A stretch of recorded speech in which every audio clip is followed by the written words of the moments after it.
out there, my name is Christina. Welcome or welcome back.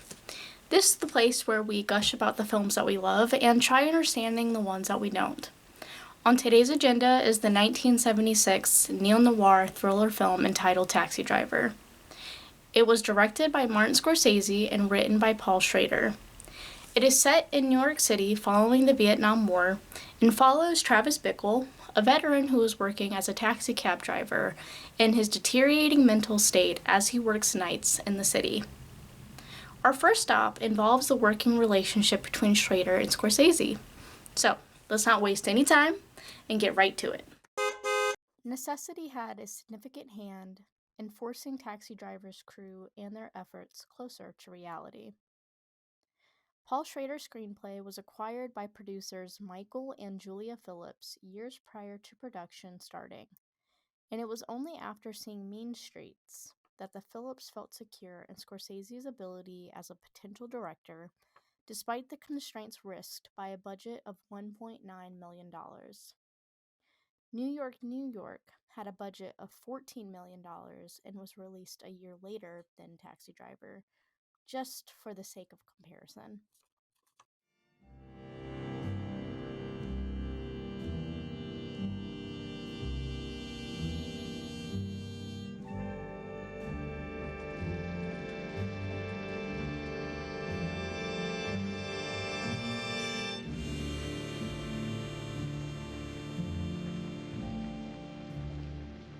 All the animals come out at night.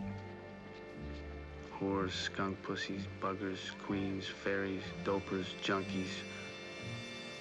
Sick, venal. Someday a real rain will come and wash all this scum off the streets. Filmed in the summer of 1975, Taxi Driver's authenticity is due in part to what was simply a state of affairs. New York had recently filed for bankruptcy. A staged sanitation strike had allowed for the accumulation of almost 50,000 tons of garbage in the street, and the film's security team was indistinguishable from the concentration of police presence surrounding them in what came to be known as Fear City. Between sets that needed little manipulation, including some that were considered uninhabitable, Bickle is exactly what many of us can expect him to be: restless, hostile, and disillusioned by an existential sickness. Perhaps the real tragedy is in how much autobiographical material seeps through Taxi Driver's ceiling. While living in Los Angeles, Schrader ended up having a mental breakdown. He had been recently fired from the American Film Institute, was going through a divorce, and on the verge of homelessness. The pain associated with what he considered to be failures contributed to Schrader drinking excessively. An intervention came in the form of a bleeding stomach ulcer that necessitated hospitalization. It was here that the taxi cab was conceived as a metaphorical stand-in for Schrader's bed.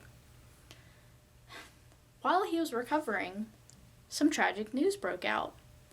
On May 15, 1972, presidential candidate George Wallace survived being shot 5 times, though he would end up being paralyzed from the waist down, and a man named Arthur Bremer was the individual responsible.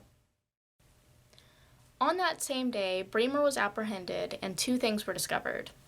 Number 1, Wallace was not Bremer's initial target. He originally wanted to kill President Richard Nixon, but his tight-knit security squad made doing this impossible. Secondly, Bremer's plans to kill Wallace were documented diary-esque style starting on April the 14th. The portion of his writings dedicated to his plans to kill Nixon, which spanned the dates of March the 1st to April the 3rd, were eventually recovered on August the 25th in a suitcase that was hidden away in Milwaukee's 27th Street Viaduct. These 2 pieces of information combined drive the narrative focus of Taxi Driver, but they did not have a direct influence on its script. The screenplay for Taxi Driver was registered prior to Bremer's diary being made public, and it was not edited afterwards. Interesting, however, was how much people assumed Bremer's actions were politically motivated. At the time, Wallace was identified as a leading opponent to the growing civil rights movement, and he was a passionate segregationist. Likely in need of a less polarizing point of contention, Bickle's alternate target comes in the form of a group of people that are known to be exploiting a child. A risky, but ultimately genius move, this reinforces a conflated sense of self-image in addition to posturing the use of violence as a debatable liaison to sainthood. I will only add that I do think the transition between his targets in light of potential motivating factors is a bit clunky. However, the disputability in regards to how much Bickle can be outright condemned is part of what makes Taxi Driver unique as an analytical experience. Alrighty, moving on along, we're going to give some much due credit to our main players, and by that I mean Robert De Niro and Jodie Foster. The woman in the window? Do you see the woman in the window? Yeah. You see the woman? Good. So I want you to see that woman because that's my wife. But that's not my apartment. It's not my apartment. You know who lives there? Huh? No, I mean, you wouldn't know who lives there. I'm just saying. But you know who lives there? Huh? A nigga lives there. You're like that.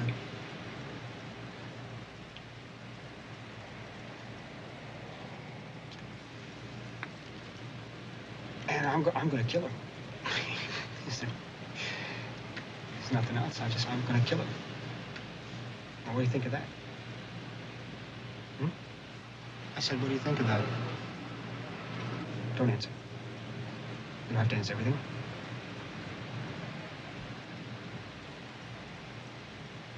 I'm gonna kill her. I'm gonna kill her with a .44 Magnum pistol. I have a .44 Magnum pistol. I'm gonna kill her with that gun. Did you ever see what a .44 Magnum pistol would do to a woman's face? I mean, it would fucking destroy it. Just blow her right apart. That's what it can do to her face.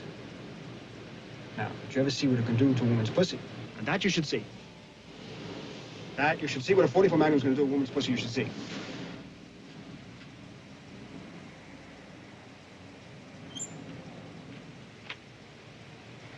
What's that? I know you must think that I'm, you must think I'm pretty sick or something. You must think I'm pretty sick. Right? You must think I'm pretty sick?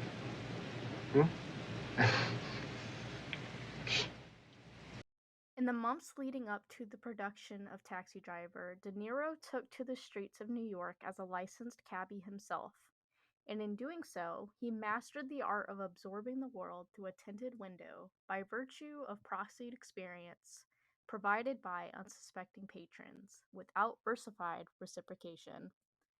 During this scene particularly, which features a cameo with Scorsese himself, Bickler is made privy to thoughts surrounding the use of violence as a retaliatory measure, which can be argued as formative to his worldview.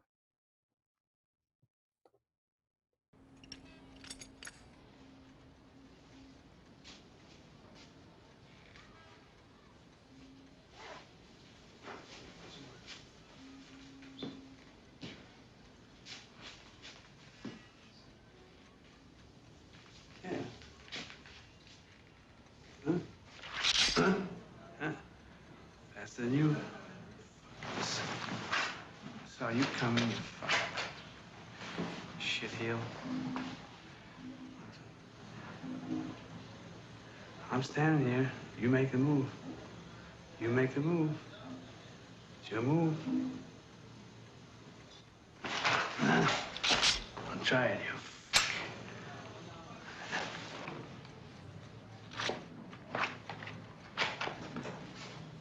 You talking to me?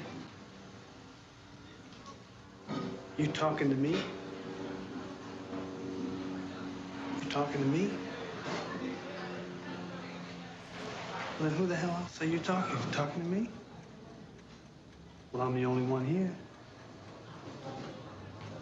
Who the fuck do you think you're talking to? Oh, yeah?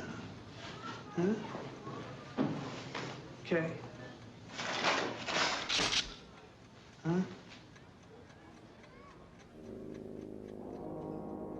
Listen, you fuckers, you screwheads. Here is a man who would not take it anymore.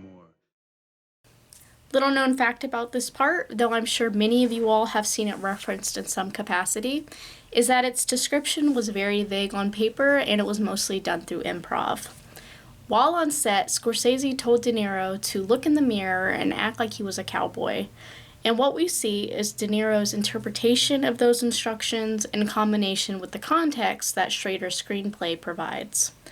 I think one thing we can all agree on is that De Niro's performance captures the essence of a character that has a very egocentric and complicated sense of rationale. In addition to that, this interaction touches on the theme of vigilante justice that can be detected throughout. Why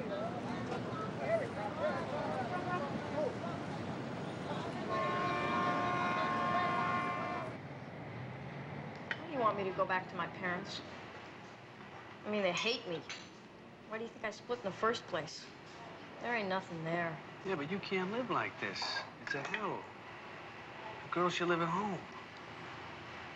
Didn't you ever hear of women's lib?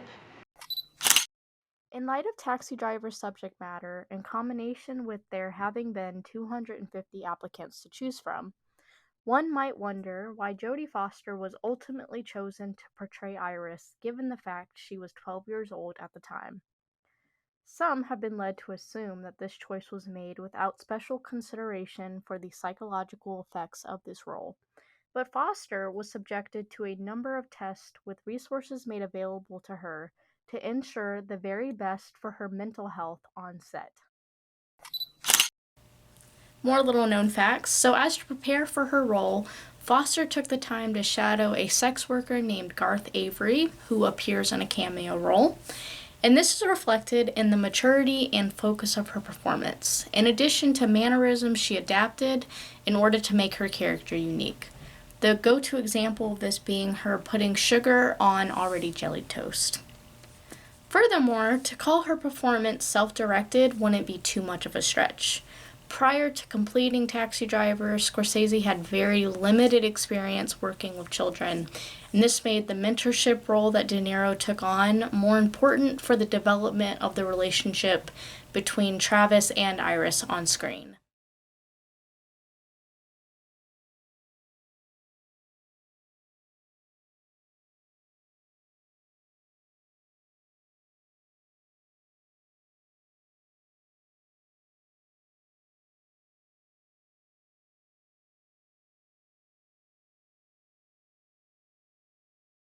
Given what was speculated by the public about Bremer's fixation with shooting Nixon and his decision to settle on Wallace, one can only imagine how surprised Schrader must have been when motives regarding infamy were directly extrapolated from his diary.